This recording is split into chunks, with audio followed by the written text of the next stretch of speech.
얼마 전에 이제 대통령 선거가 있었죠. 맞습니다. 그래서 이제 새로운 이제 윤석열 당선인이 이제 당선이 됐는데, 아무래도 사실 부동산 정책은 대통령의 의중이나 정부의 의중에 따라 좀 약간 많이 바뀌죠. 네. 그래서 아마 많이들 궁금해하시는 것 같아요. 대통령 당선이 바뀌면서 그러면은 정책이 어떻게 바뀌지? 그럼 부동산 시장 어떻게 될지? 오늘 좀 그런 걸 좀 궁금해하시는 많은 것 같아가지고. 네, 한번 그러면 화면을 보면서 제가 말씀을 한번 드릴게요. 드디어 새로운 대통령의 시대가 열리게 되었고요. 부동산이 영향을 많이 줬다고 생각하시는 분들이 많아요. 그래서 윤석열 당선자께서 선출이 되자마자 이런 기사들이 많이 올라왔습니다. 공급 확대 규제 완화, 새 정부 부동산 정책은 집값을 잡을 수 있을 것인가? 그리고 부동산 기조가 바뀐다. 제가 이거 준비하면서 좀 이렇게 보니까 신문 기사나 유튜브나 이런 데 콘텐츠가 진짜 많이 나왔거든요. 근데 대부분 이 정책의 큰 틀에서 중요한 부분을 빠짐없이 다룬 경우는 거의 없고요. 공급이면 공급, 정비사업 완화면 정비사업 완화, 대출 규제 완화면 대출 규제 완화, 이런 식으로 조각조각 나 있어요. 지금 나와 있는 게. 그래서 제가 작정을 하고 만들었습니다. 모든 것을 정리했습니다. 네, 이 영상을 보시면 윤석열 정부에서는 이런 식의 부동산 정책들을 하는구나를 전체 그림을 그리실 수 있을 거예요. 한번 시작해 보겠습니다. 자, 먼저 윤석열 당선인의 부동산 공약을 한번 살펴볼게요. 크게 나누면 두 가지로 나눌 수 있을 것 같아요. 공급과 관련된 부분, 제도와 관련된 부분. 공급 같은 경우에는 5년간 250만 호를 민간 주도로 공급하겠다. 와, 250만 호면 장난 아니죠. 분당이 한 10만 호인데. 네. 저게 전국인가요? 아니면 수도권만인가요? 전국입니다. 전국. 네, 수도권이 150만 개예요. 그리고 지방이 이제 비수도권이 100만 개. 그러니까 사실 수도권 150만 개면 분당 15개죠. 그리고 그 다음으로 정비사업 규제를 완화하겠다. 이제 재건축과 재개발을 말하는 거죠. 이런 콘텐츠들도 되게 많이 나오더라고요. 근데 이 부분만 다루고 있어서 요것도 이 공급의 큰 틀 안에서는 이 두 가지가 있다고 보시면 될 것 같고요. 공급에 대해서 먼저 말씀을 드리면 이제 낙선하셨지만 이재명 후보는 약 300만 호 정도를 공급하겠다고 했었는데 이제 주도가 민간 주도라기보단 공공 주도의 성격이었고요. 윤석열 당선인은 민간 주도로 공급을 하겠다는 거였어요. 그리고 이거를 좀 더 뜯어서 보면 신규 택지 개발로 142만 호, 정비 사업으로 47만 호, 그리고 나머지 기타 여러 가지 방법으로 61만 호 정도를 공급하겠다. 그래서 합쳐서 250만 호고요. 제가 여기 써놓은 거 보시면 이 74는 수도권, 이 앞에는 수도권, 요거는 이제 지방을 말하는 겁니다. 그래서 신규 택지 같은 경우에는 여러분들이 잘 알고 계시는 3기 신도시 같은 거. 그러니까 빈 땅에다가 택지를 조성해서 주택을 공급하는 걸 말하는 거고요. 정비사업 같은 경우에는 기존에 집이 있는데 그걸 허물고 다시 짓는 걸 말하는 거예요. 사실 이제 이런 얘기들이 많았습니다. 그러니까 뭐가 많았냐면, 서울 수도권 같은 경우에는 사람들이 살기 싫어한다. 저기 막 엄청 먼데.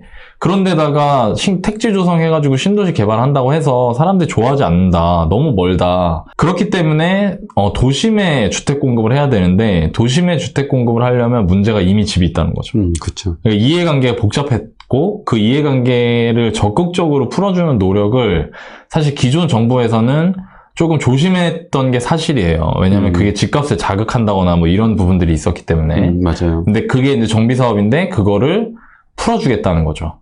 그 보면 여러분들이 요 공급을 봤을 때 일단 첫 번째로 이게 될 것인가. 사실 저는 개인적으로 민간 주도라고 하면은 250만 호가 다 들어가는 거는 확실치는 모르겠어요. 적은 숫자가 아니니까. 근데 아무래도 민간 주도라고 하면 속도가 좀 빨라질 수는 있겠다. 왜냐면 이제 사업성만 나오면 할 거기 때문에 민간은. 그리고 제가 이거 찾아보니까 최근 한 10년을 보면은 40에서 50만 원씩 공급이 됐거든요. 그러니까 이거가 불가능한 건 아닐 것 같다. 다만 이제 수도권에 얼마나 집어넣느냐, 그게 관건이겠죠. 지금 서울 수도권의 인구가 2,500만 명 정도 되거든요. 저는 개인적으로 전세를 구하든 이런 걸 매매를 하든 내가 이렇게 부담을 느끼지 않고 집을 이렇게 좀 보고 살 수 있을 만한 정도의 공급은 16만 호 정도라고 저는 개인적 투자자 개인의 의견인데 저는 그렇게 보는데 아까 말씀드린 것처럼 수도권이 150만, 지방이 100만 호란 말이에요. 그럼 5년 동안 수도권에 150만 호면 1년에 30만 호잖아요. 그러니까 16만 호의 거의 2배인 거예요. 쉽게 말해서 저게 된다. 저러면 분명히 전세가 떨어지고 주택시장에서 집이 모자라는 일은 없을 것 같다. 그래서 그거를 지금 윤석열 당선인은 공약으로 내세운 거고, 아까 말씀드린 것처럼 아니 지금 단순히 그냥 양적으로 몇만 원 얻는 게 중요한 게 아니라 사람들이 원하는 위치에 공급하는 게 중요하다. 근데 원하는 위치는 다 집이 있다. 그러니까 반드시 정비사업을 해제를 해야 된다. 지금보다 훨씬 더 완화를 해야 된다라고 해서 그 의견을 받아들인 게 윤석열 당선인이었고요. 그게 이 두 번째 정비사업 규제 완화와 관련된 겁니다. 이거 좀 더 자세히 보면 지금 정비사업 규제가 안 되는 거는 여러 가지 이유가 있어요. 근데 아니 멀쩡한 집을 뽀개고 다시 지을 수는 없잖아요. 뭔가 너무 오래된 집이어야 되는데 그거를 할 때 첫 번째 단추가 안전진단이거든요. 30년이 넘은 것도 안전진단을 했단 말이에요, 기존에. 근데 그거를 면제해 주겠다는 거예요. 아예 면제를. 네, 30년 넘으면. 그리고 안전진단을 하게 되는 경우에도 기준을 변경하겠다는 겁니다. 안전진단 기준이 이제 여러 가지가 있는데 그 중에 제일 허들이 높았던 게 뭐냐면 구조 안정성이에요. 그 구조 안정성이라는 거는 이 집이 무너지기 직전인가 뭐 이런 걸 보겠다는 거죠. 그 항목들이 있는데 그 중에 50%였어요. 구조 안정성이. 이전 정부에서는. 그러니까 정말로 이거는 뭐 거의 무너지기 직전이 아니면 안전진단 그 평가를 통과를 못하는 거였어요. 진짜 위험한 거 아닌가요? 그렇죠. 위험한 거죠. 안전이 네. 진짜 살고 있는 건데 아파트는. 그렇죠. 정말 뭐 어디 벽에 금이 가거나 이 그러니까요. 정도가 아니면은 안 해주려고 했던 거죠. 그건 너무 위험할 것 같네요, 네. 진짜. 그러니까 실제로 재건축이 거의 안 됐던 거죠. 근데 그 구조 안정성을 따지는 비중을 대폭 낮춥니다. 이 지금 공약사항에는. 그리고 주거 환경 항목이 있거든요. 주거 환경이 예를 들면 엘리베이터나 주차 상황 이런 걸 말해요. 제가 목동 임장 갔을 때 느꼈던 건데 거기는 3중 주차를 하더라고요. 그치. 그런 주거 환경, 살면서 불편한 거. 이거의 비중이 되게 낮았는데 그걸 높이겠다는 거죠. 그건 뭐냐면 안전진단의 성격이 달라지는 겁니다. 안전진단 성격이 예전에는 집이 얼마나 살기 어려울 정도로 위험한가를 봤다면 이제부터는 얼마나 살기 불편한가를 보겠다는 거예요. 그러니까 확실히 확률이 높아지겠죠, 언제. 그리고 그거 외에 또 재건축 이런 정비사업에 허들이 되는 게 뭐냐면 재건축 초과이익 환수제 같은 거였거든요. 그러니까 예를 들면 그 조합에서 재건축 사업을 진행했을 때 뭐 조합원 1인당 이익이 얼마가 넘어간다. 그건 나라 거. 왜? 니네는 너네가 한 거 아무것도 없이 돈 너무 많이 벌면 안 되니까 그럼 우리가 가져갈게. 우리가 가져가서 니네 동네에 있는 거에 뭐 좋은 거 해줄게. 이런 식으로 했었단 말이에요. 근데 그게 제초안이 지금 되게 세거든요. 하기 싫은 거예요. 얼마나 세요? 1인당 5천만 원인가 넘어가면 환수해요. 아, 그래요? 네, 이익이. 그럼 거의 다 환수네요? 그렇죠. 그러니까 하기가 싫은 거예요. 그러니까 사업을 딜레이 시킨 거예요. 또 이런 얘기도 많더라고요. 뭐냐면 저거 자체가 아직 이익이 확정된 게 아닌데, 네. 양도한 금액이 아닌데, 그렇죠. 이중과세다. 네. 뭐 이런 얘기도 그렇죠. 있더라고요. 그러니까 원래 세금이라는 거는 소득 있는 곳에 세금이 있는 건데 실질적 소득이 없는 상태에 세금을 매긴다고 하는 거니까 그런 것 때문에 사람들이 이제 반발이 심했어요. 그걸 완화시켜 주겠다는 거죠. 왜냐면 어떤 그런 맞고 틀리고를 따지다 보니까 사업이 안 되는 거예요. 그러니까 그리고 이게 실제로 재건축 사업을 추진하는데 굉장한 허들이 되니까 재건축 초과이익 환수제를 완화해 주겠다. 뭐 어떤 분들은 재건축 초과이익 환수를 전혀 안 하겠다 이렇게 알고 계신 분들도 있더라고요. 근데 그건 아닐 것 같고요. 지금보다는 완화될 것 같다. 그리고 또 다른 허들이 있습니다. 추가 분담금이에요. 그러니까 예를 들면은 여러분 30년 넘은 아파트에 사시는 분들이 예를 들어 30대, 40대에 그 집을 분양받아서 들어온 거예요. 신도시를. 근데 거기가 30년이 지나면 이제 이분들이 은퇴하셨을 거 아니에요. 그쵸. 소득이 없잖아요. 평당 1,000만 원 치면 30평짜리 아파트면 3억을 내요. 3억 이상을 내야 되는데 그 돈이 어디 있어요? 그러니까 어떻게 되냐면 재건축을 합시다라고 하는 사람들은 이제 젊은 사람들. 그러다 보니까 주민들끼리 갈등이 생기고 막 재건축을 한 해 만에 하고 막 현수막 걸리고 이런 일들이 되게 많았거든요.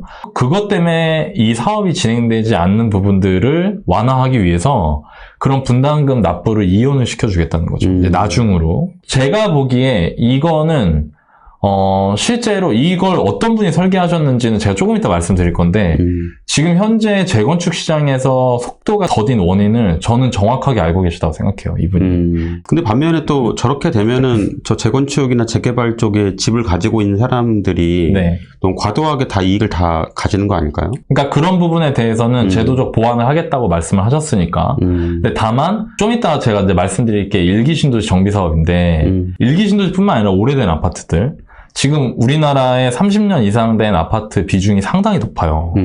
근데 그 아파트들이 어떤 느낌이냐면 약간 메타버스 시대에 녹물 나오는 집에 사는 느낌. 이런 시대에 살고 있는데 당장 내려가면은 차 빼달라고 전화를 해야 되고 결국에 이거를 누군가가 풀긴 풀어야 되는 문제였죠. 근데 집값을 자극하는 것 때문에 쉽게 못하던 부분을 윤석열 당선인이 이제 하겠다는 거고 또 되게 재밌는 게 1기 신도시 정비사업 촉진 특별법을 제정하겠다는 내용도 있어요. 특별법이 제정이 되면 1기 신도시 재건축을 실제로 실행할 때 걸리는 법적, 제도적 문제들을 그냥 무시하고 갈 수 있는 정도로 강력한 거거든요. 근데 여기에 세부 내용이 뭐냐면 용적률 올려주겠다. 그러니까 용적률은 여러분들 이제 이거 상식으로 알아두시면 좋은데 근데 이 용적률이 예를 들어 200%다. 근데 용적률이 지금 여기가 종주거 지역이 300% 정도로 되어 있는데 300%라고 하면은 내가 새롭게 생기는 세대가 적어요. 그 용적률이 낮으면. 그게 적다는 건 뭐냐면 일반 분양을 할 수 있는 물량이 작다는 거고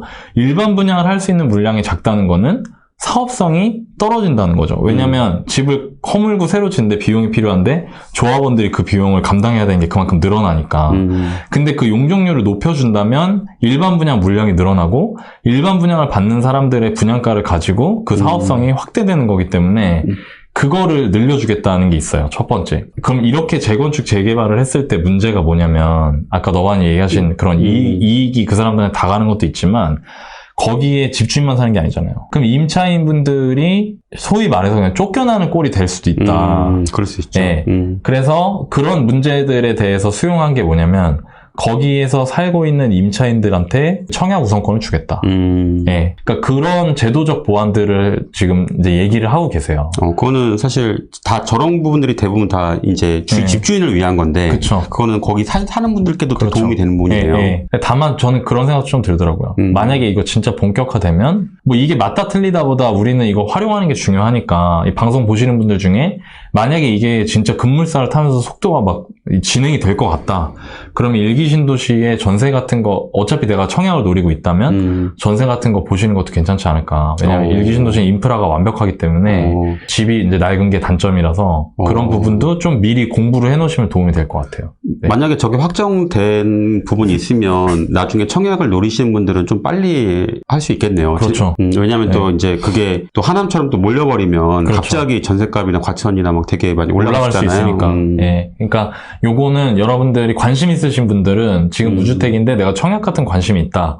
그런 분들은 요거에 대해서 스터디를 하시고 발빠르게 움직이면 될 것 같아요. 그리고 이거 여러분 하나 제가 말씀드리고 싶은 게 뭐냐면 이런 얘기 하잖아요. 그러면 사람들이 아유 저거 뭐 어차피 너나 있는 유튜브에 얘기하는데 뭐 다 알겠지 뭐 이러잖아요. 여러분 얼마 전에 과천에서 신혼희망타운 신혼희망타운 미달랐어요.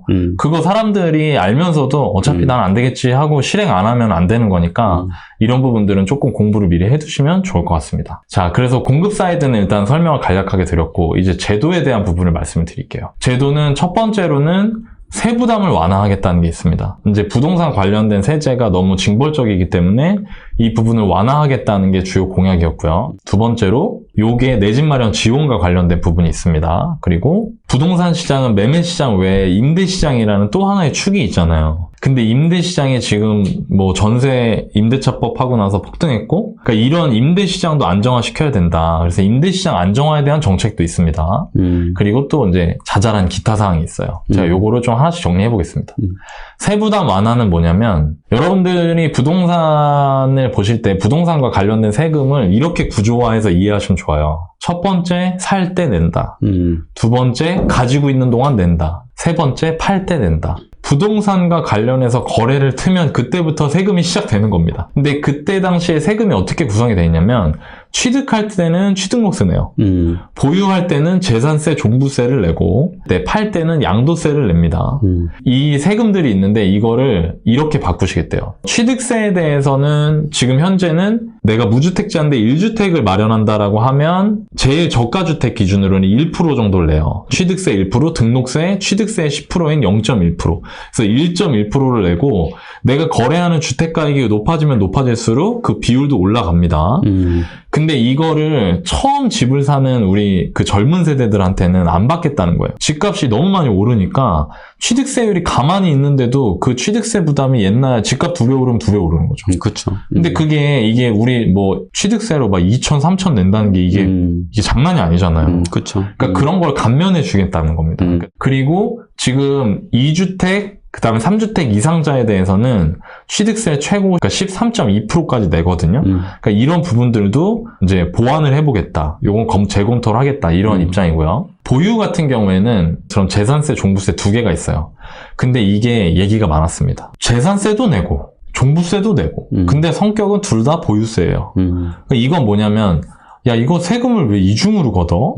이제 이거거든요. 물론 재산세는 지방세고요. 종부세는 국세예요. 그러니까 그 성격이나 용처가 다르긴 하지만 어쨌든 그 세금을 부과받는 사람한테는 2번 내는 이거에 대해서 문제가 많았고 사실 처음 공약은 종부세 없앨 계획이었어요. 이거를 당장 하기는 어려울 것 같고요. 일단 올해 같은 경우에는 공시가격을 완화하겠다. 왜냐면 종부세는 공시가격, 그러니까 과세표준이 공시가격의 공정시장 가격 비율을 곱해가지고 과세표준 만들고 거기에 종부세 세율을 곱해서 나오는데 이게 지금 부담이 너무 큰 거죠. 특히 얘기가 많이 나온 게 이거예요. 1주택인데 은퇴자들.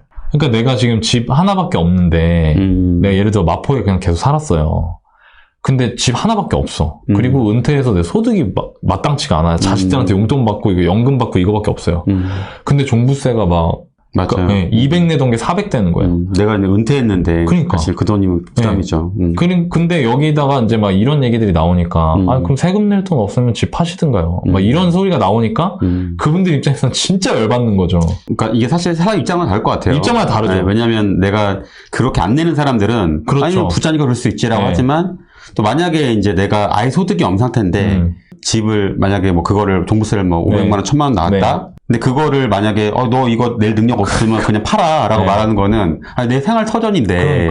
그러니까 1주택자의 보유세 부담은 확실히 줄여야 된다. 이게 되게 많았어요. 이런 의견이. 그래서 그거를 받아들여서 종부세를 완화하겠다. 일단은. 그 다음에 중장기적으로는 종부세라는 거를 아예 없애거나, 근데 없앤다는 거는 뭐 재산세하고 통합하는 개념이겠죠? 그래서 재검토를 하겠다. 다주택자 같은 경우에는 뭐 따로 없어요. 아직 얘기 나온 게. 그러니까 다주택자는 물론 다주택자한테도 중과가 들어가거든요. 이것도. 근데 중과 들어가는 중과세율을 낮추거나 뭐 이런 식의 뭐 의견은 있지만 지금 포커스는 1주택자들이 맞습니다. 부담하는 보유세를 완화하겠다는 겁니다. 양도세 같은 경우에는 지금 수도권의 2주택 혹은 3주택 이상인 분들 같은 경우에는 2주택은 20%포인트, 3주택 이상자는 규제 지역에 30%포인트를 중과를 받거든요. 그럼 최고 85%까지. 그러면 이제 세금은 다 내는 거죠. 그렇죠. 네. 그러니까 어떤 일이 벌어졌냐면 매물이 안 나오는 거예요.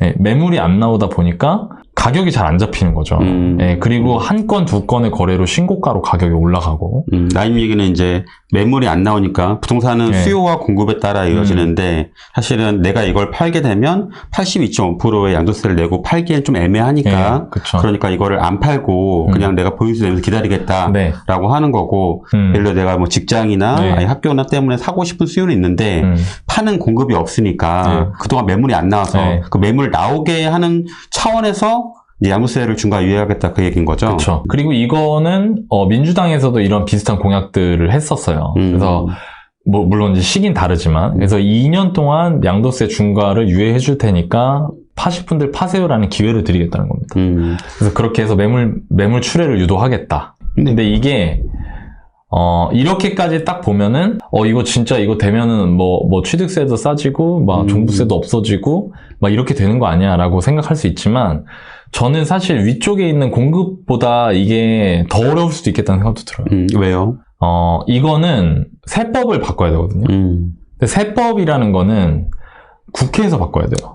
그쵸. 근데 국회에는 지금 현재 이 세제 체계를 만들어 놓은 민주당이 180석을 가지고 있기 때문에 저희가 정치 얘기하는 건 아니지만 현실적으로 이게 적용이 되느냐 안 되느냐에 대해서는 그 부분을 언급하지 않을 수 없기 때문에 민주당이 이거를 오케이, 네, 뭐 당선인 마음대로 하십시오 하면서 할 것 같진 않아요. 다만 이런 부분들에 대해서 민주당에서도 이재명 후보가 냈던 공약에 있던 내용, 특히 이제 양도세 중과 유예나 그런 부분들은 진행이 될 수 있지만 뭐 종부세나 취득세 이런 부분은 좀 지켜봐야 될 것 같다. 취득세도 제가 보기에는 뭐 생애 최초자한테 취득세 감면해주고 이런 건 할 것 같은데 보유세, 종부세 이슈는 좀 셀 것 같아요. 이거는 여러분들이 좀 시간을 두고 지켜보셔야 될 것 같다. 근데 저기 보면은 지금 뭐 1기 신도시 네. 정비사업 촉진 특별법이나 뭐 재건축, 뭐 재개발 이런 거에 대해서 뭐 규제 완화한다거나 네. 양도세 뭐 이렇게 줄인다거나 이런 부분들은 사실 무주택자분들은 오히려 되게 뭔가 상실감이 클 것 같아요. 그렇죠. 좀 더 그냥 얘기해보면 이번에 득표율 차이가 역대급이었잖아요. 그렇죠. 그러니까 그 얘기는 뭐냐면, 그러니까 여러 가지가 있는데 제가 느꼈던 걸 그대로 말씀드리면 반대 사이드가 거의 똑같단 말이에요. 그러면 이거를 막 밀어붙이냐? 그럴 수 있겠죠. 그것도 내가 취임하고 초반에 일단 안정적으로 막 이제 통합하겠다 막 이런 식으로 안고 가야 되는데 이걸 밀어붙이는 게 쉽지 않을 것 같다. 그리고 만에 하나 밀어붙인다고 하더라도 아까 제가 말씀드린 것처럼 국회에서 쉽게 해주진 않을 것 같다. 그렇기 때문에 이거는 당장 여러분들이 체감이 안 될 수도 있다는 거를 염두에 두셔야 될 것 같아요. 각자의 입장에서, 시청자분들 각자 입장에서. 그리고 또 하나는 총선이 있어요. 2년 뒤에. 지금 눈에 보이는 사람들이 만족할 만한 정책과 만족할 만한 결과를 내지 못한다. 그러면은 지금 윤석열 당선인이 속해 있는 국민의힘 입장에서도 또 다시 힘들게 총선을 치러야 되기 때문에 이런 부분들 눈치 안 볼 수 없을 것 같아요. 제가 보기에도. 그러니까 이거는 확정은 아니다. 당장 되는 건 아니다. 이렇게 생각하시는 게 맞는 것 같아요.